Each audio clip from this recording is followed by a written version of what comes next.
man. Neil Magny, come on, brother. He got it done over D-Rod in a fight where I think it's very safe to say he was losing on the feet, right? D-Rod was getting it done, piecing him up. Was I surprised? Yes, because he got that 80-inch reach, keep him at bay. But D-Rod, he knows how to stay forward, keep that forward pressure, and work his magic. But when we talk about grappling, we said that's the element, right, that Neil Magny possesses that a Kevin Holland doesn't really possess in the same capacity as a Neil Magny, right? Magny only loses to the top-notch grapplers. You fought Daniel Rodriguez, you got the submission in the third round. Had that submission not come and had he not been able to get the fight to the ground, do you think that this was smooth sailing for D-Rod?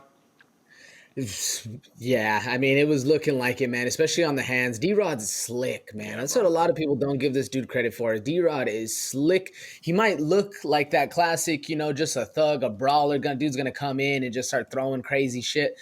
But D-Rod, man, he's a slickster with the best of them, and he's got hands that are very, very intelligent. And I think he was running away with it until Neil Magny really started to put the work in on the ground game, man. Once he was able to feel comfortable in the grappling, which kind of blows my mind, because you're right, Derek. When Neil Magny loses, he loses to the top of the grapplers or the wrestlers or the people that are able to control him. So getting a Darce, and sure, D-Rod isn't the most, grappling heavy or has a lot of grappling prowess, but still being able to do that in a fight which you're losing shows to me that Neil Magny is working on those flaws, working on the holes in his game, and trying to get a little bit more praise as far as the ground game goes. Because with those 80-inch arms, sure, the reach, the jab, that's always going to be there. I feel like that's what everybody's looking for, the long reach with.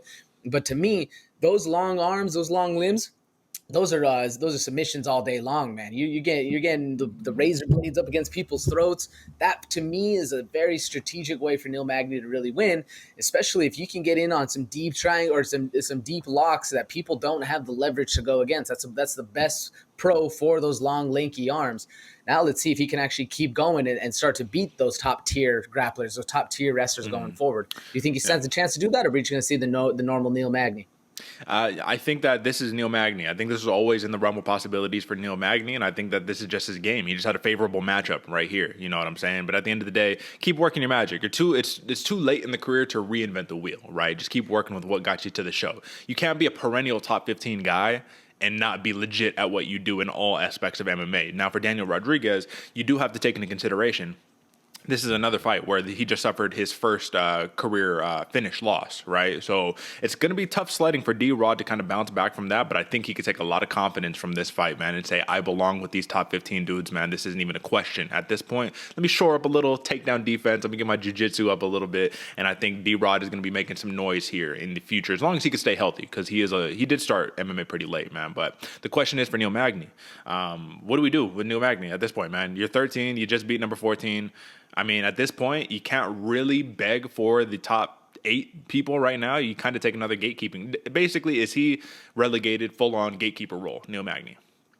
At this point, maybe not relegated, because I do see him bumping up maybe a couple slots, but he's knocking on the door, the gatekeeping, man. He's joining the boys in the back. All right, man. Well, look at that plus 1,400 submission prop victory right there, man. We said it was kind of crazy. We're like, I wonder why I mean, that was literally the wildest odds that he had available. Very Trayshawn Gore-esque right there. But a win is a win is a win, and Magny is on the board. That is your welterweight leader in the UFC.